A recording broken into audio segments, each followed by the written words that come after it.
સર્વશ્રુતિ શ્રુતમ શૈવમ મંત્ર જપક ષડક્ષરમ. તમે ષડક્ષર મંત્રનો જાપ કરો.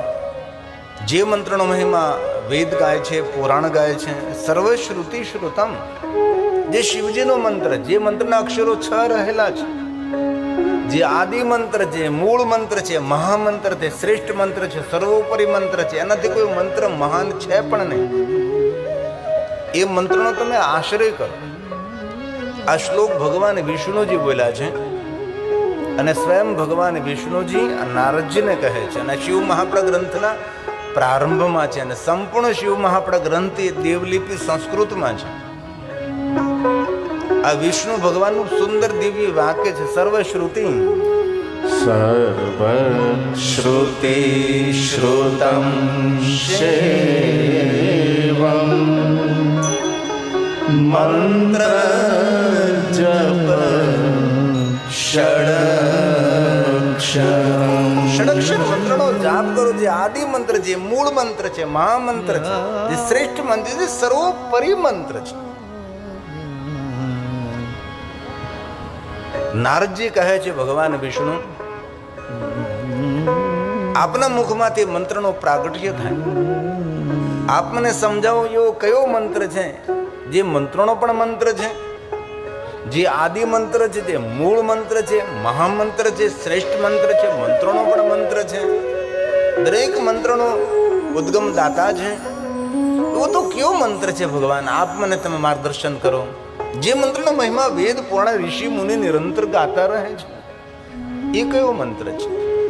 હવે ભગવાન વિષ્ણુજી કહે છે, નારદ આદરથી સાંભળો. તમે ભગવાન વિષ્ણુ બોલે છે,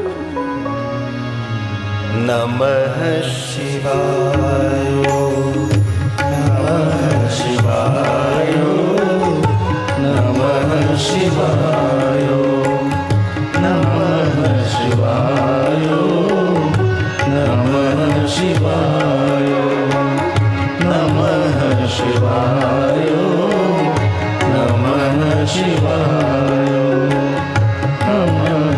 શિવાય નમઃ શિવાય